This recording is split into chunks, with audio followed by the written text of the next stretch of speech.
tous, merci à vous d'être avec nous sur France 3 Provence-Alpes pour notre grand débat avec nos confrères de France Bleu et de la Provence, Laurent Grollet et Lilian Renard. Merci, bonjour à tous les deux. En fait, deux débats de 30 minutes sur deux circonscriptions, la 5e du département de Vaucluse et pour débuter, la première du département des Bouches-du-Rhône.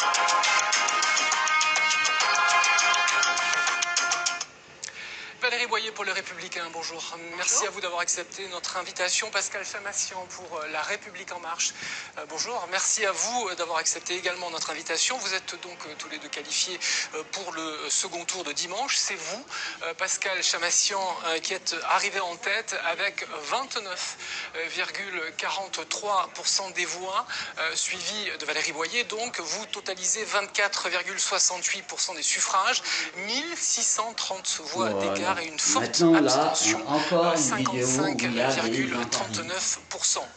La première circonscription regroupe le 11e arrondissement de la cité phocéenne, ainsi qu'une partie du 10e et 12e arrondissement de Marseille. Nous allons vous interroger sur les chantiers législatifs. Sur quel dossier êtes-vous le plus attendu par les habitants de la circonscription, sur les atouts et les faiblesses du territoire sur lesquels vous serez élu, soit vous, dimanche prochain. Et pour débuter, le climat de cette campagne, comment vos électeurs l'ont-ils vécu, éléments de réponse avec ces paroles celui de La République En Marche, là, tu vas voir. Tous les interdits qu'il va chanter. Qu'avez-vous pensé de la manière dont les candidats ont fait campagne dans votre circonscription? On en a très peu vu, et il y en a tellement. Quand je suis allé voter hier, j'ai regardé, il y avait plus de la moitié des bulletins qui étaient proposés que je ne connaissais pas. Chacun s'est défendu, donc ça va? Moi, j'avoue que je me suis intéressée qu'à mon candidat. Les autres, pas vraiment. Pour ma part, je n'ai pas vu grand monde. J'ai juste vu deux personnes qui tractaient à la sortie de l'école maternelle de Montolivet. Je ne connaissais pas les candidats. J'ai voté par rapport à ce que je ressentais. Alors je reprends ce qui a été dit dans ces paroles d'électeurs. Les candidats, on les a pas vus, pourtant il y en avait 22 qui étaient au départ sur la ligne de départ. Vous-même, vous avez été beaucoup sur le terrain dans cette circonscription. Est-ce que finalement vous n'avez pas le sentiment que ce sont les électeurs qui ne vous ont pas vu parce qu'ils n'avaient pas envie de vous voir, marre de la politique? Pascal Chamassian. D'abord, ça a été une campagne très courte, donc qui a démarré le 11 mai, en tout cas pour ce qui vous concerne, mais bien sûr. Donc on a eu un mois pour convaincre.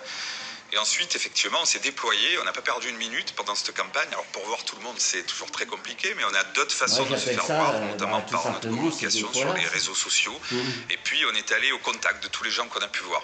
On n'a pas pu voir tout le monde, mais aujourd'hui c'est une belle occasion pour que les gens nous rencontrent et nous voient un peu plus. Moi, je leur remets des petits commentaires. Moi, je ne fais pas trop la différence entre la campagne et l'activité habituelle de maire. C'est vrai que je suis sur le terrain en permanence. Du lundi, franchement, pas vraiment. En ce qui me concerne, du lundi au dimanche, on est tout le temps sur le terrain, on est sans arrêt mobilisé. Alors, il y a une intensité particulière pendant la campagne de la part des équipes qui sont auprès de nous. Et d'ailleurs, je remercie très chaleureusement les militants pour leur investissement et les sympathisants également. On rencontre beaucoup de monde dans la journée. On est invité le soir chez des gens, dans des garages, sur des places, enfin dans divers endroits chez eux pour parler du programme, pour parler de nos projets.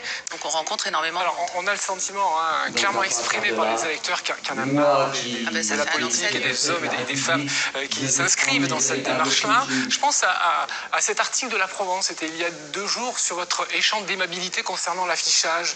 C'est ma place, elle m'a recouvert trop rapidement, ou il me prend mon encart réservé à moi. Franchement, est-ce qu'il n'y a pas d'autres choses sur lesquelles il faut progresser et avancer, plutôt que ces querelles de politique politicienne? Écoutez, ça c'est sûr. D'ailleurs, moi, c'est ce que je me suis attachée à faire pendant tout mon mandat de parlementaire, puisque j'ai été une parlementaire particulièrement active sur des sujets d'importance nationale. J'ai toujours eu à cœur de mettre en avant l'excellence marseillaise sur des sujets de fond, par exemple la préservation de nos savoir-faire artisanaux et industriels avec le savon de Marseille, la défense des habitants du secteur avec la préservation des personnes qui vivent autour de l'usine du site Seveso d'Arkema en leur permettant d'être confinés, la liberté des femmes, etc. Tout ça, ça fait partie des sujets que j'ai traités. Et d'ailleurs, quand je suis dans la circonscription, je sais que les habitants me posent des questions, par exemple sur les questions de santé, sur mon engagement parlementaire ou sur mon engagement de terrain. Vous n'avez pas le sentiment qu'on a une campagne parasitée par des choses très futiles finalement? Tout à fait. Moi j'ai lancé un appel dès lundi parce que je trouvais que cette campagne n'était pas propre au sens propre comme au figuré, puisque effectivement il y a eu une espèce de bagarre sur l'affichage qui, d'après moi, n'est pas très saine. On a assisté aussi pendant cette campagne à des méthodes qui, d'après moi, datent de la vieille politique. Vous visez quelqu'un en particulier? Non, je dis que, par exemple, moi, dimanche, j'ai eu des centaines de bulletins qui ont été raturés. J'ai des tracts anonymes qui me sont adressés. Tout ça, pour moi, ça fait partie de la vieille politique. Aujourd'hui, les gens en ont marre. C'est tout ce qu'ils rejettent. Aujourd'hui, ils veulent aller de l'avant et l'élection d'Emmanuel Macron l'a prouvé. Aujourd'hui, les gens veulent autre chose. Et ce qu'on vient de voir dimanche en France, sur les vieilles pratiques, effectivement, c'est particulièrement choquant. Moi aussi, j'ai fait l'objet de remarques sexistes. C'est que j'ai été traitée de Miss par Monsieur Chamassian, par exemple. Ce que jamais on pourrait... c'est vrai, quand on s'est traité de Miss Arménie, c'est vraiment quelque chose qui est fait pour blesser, pour être dégradant. Et c'est vrai que dimanche, moi, j'ai eu des tracts avec évidemment des remarques sexistes, des dessins obscènes, etc. Donc, tout ça, effectivement, ça fait... Mais vous savez, moi, je préfère qu'on s'attache à parler du fond. Je préfère qu'on s'attache à parler des dossiers qu'on doit défendre. On vous a invité à venir débattre choses. sur ce plateau et on va aborder ces points, effectivement, de fond dans un instant. Juste un mot sur votre profil, Pascal Chamassian. Vous faites de la politique depuis très longtemps. Vous avez été suppléant plusieurs fois de Christophe Nass. Vous avez été élu sur la liste de Jean-Louis Guérini en 2008. Tous les aînés à qui j'ai prévenu, direct, deuxième et troisième arrondissement de la cité phocéenne. C'est quoi finalement la différence entre votre engagement d'hier et celui d'aujourd'hui, à part l'étiquette qui a changé? Alors moi je suis salarié depuis 32 ans et je travaille depuis 32 ans dans une entreprise et je ne vis que de ça. Je suis parallèlement un militant associatif engagé depuis 30 ans. C'est vrai que j'ai fait de la politique en 2008 sans avoir jamais adhéré à un parti. Je n'ai jamais adhéré à un parti. J'ai été conseiller municipal d'ailleurs dans ce secteur, ce qui me confère une légitimité sur ce territoire. Puis en 2014, j'ai effectivement pris du recul, notamment en voyant, ça m'a permis de voir ce qui se passait dans les partis. Et dans ces partis traditionnels, je crois qu'aujourd'hui, les gens ont voulu, encore une fois, rejeter tout ça. Et ce qu'incarne Emmanuel Macron aujourd'hui, puisque vous me posez la question, c'est un renouveau en politique. C'est transcender ces clivages que les gens ne supportent plus. Même question, et puis on passe vraiment à autre chose, donc je vous demande une réponse très rapide. Vous avez soutenu un candidat qui a été éliminé dès le premier tour. C'est aussi le rejet d'un des deux partis qui se partagent le pouvoir depuis des décennies.